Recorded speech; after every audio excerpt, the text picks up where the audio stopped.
There was this massive German battleship called the Tirpitz that the British were desperately trying to sink. Every single time the British would damage the battleship, it would repair itself at Saint-Nazaire. Saint-Nazaire is a coastal town in France where this is taking place, and the Germans had a massive dockyard there. The Saint-Nazaire docks was one of the few places where this ship could actually be repaired. It was large enough to fix it. And they also had a massive U-boat pen there, which were these Nazi submarines that were a massive threat towards Allied shipping and Allied ships in the Battle of the Atlantic. So the British staged this commando raid. They took the HMS Campbelltown, which was originally an American Lend-Lease ship called the Buchanan, and they put a Nazi flag on it, and they disguised it and drove it towards the towards Saint-Nazaire. The Nazis realized that it was actually a British commando ship, and they started opening fire, and then they returned fire. So that actually did happen, where they saw that the ship was carrying commandos. And when the ship actually rammed the dock at the end, when you saw that, as ridiculous as that was, that actually happened. The ship did ram the dock as they were getting shot at, and then the commandos rushed off the ship, and in total there was over 600 British soldiers here.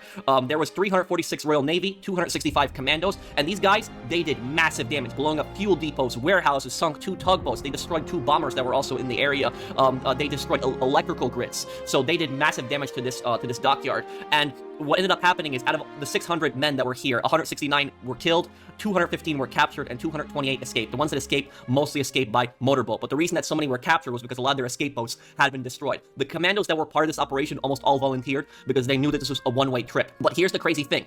That ship that rammed the dock, remember that I told you guys about? That ship was carrying 4.5 tons of explosives, depth charges, which were meant to sink submarines. And the British, the commandos that were on the ship, knew that the ship was armed. It had a timer of 8 hours. And after they had rammed that dock, the Germans had, after the battle, had 8 hours later, had gone on the ship and were inspecting it, and then the ship blew up. 4.5 tons of explosives, killed between 250 to 400 Germans. So the British left them a really big present there at the end. And that explosion tore this whole dockyard apart. It made the dockyard unusable for the rest of the war. Hitler was so angry about this that 5 months later, he issued the commando order, which basically said that any commando that is captured is going to instantly be executed. They will not be treated as a prisoner of war. But this backfired. It had the complete opposite effect, because commandos would now fight to the very end. They would not surrender. And there's a rumor that goes around that 2 British commandos officers were forced aboard the ship to help the Germans inspect it, and that they knew about the explosives, and they didn't tell the Germans. That's never been proven. We do know that 2 officers did die, but that's an urban legend. But that is true, and those 2 guys went on the ship, and they got blown up and died, and they knew that the charges were on the ship, and they could have warned the Germans and gotten off the ship, but they still didn't. That is ultimately dying for your country. That is the ultimate sacrifice right there.